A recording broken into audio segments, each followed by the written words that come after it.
next speaker is Ms. Agnes Trower. Good evening, members of the board and Superintendent Wiest. As a member of the Safe, Healthy Playing Fields Coalition, I know you are reading the testimonies, references, and data that will assist you in taking an objective, scientifically accurate look at cheaper, safer, greener alternatives to artificial turf fields, rather than take marketing propaganda as fact. Before moving forward with artificial turf for all 25 high schools, I trust you will listen to other concerned scientists and citizens, consult with experts in the natural turf field industry, and pilot the natural turf approach to replacement fields.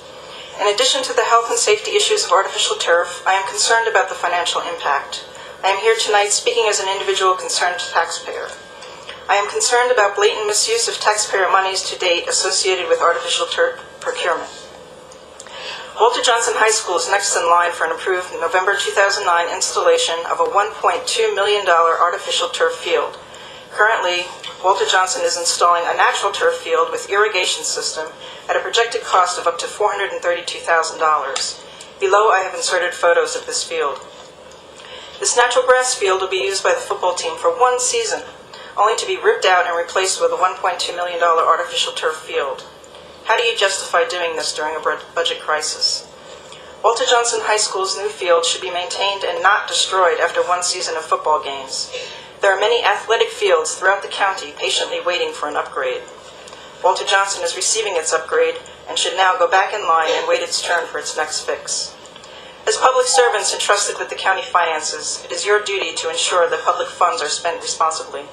You should not endorse tearing out a perfectly usable field when so many other fields are in need and so many other county services are experiencing cutbacks. I ask that you correct this misuse of funds immediately. Thank you.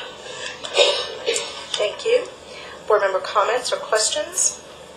Mr. Barclay? I don't know if Mr. Lavorgnan is here.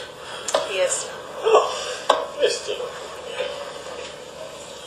I thought it would be helpful to have you clarify the issue of the sod that is placed on the Walter Johnson field.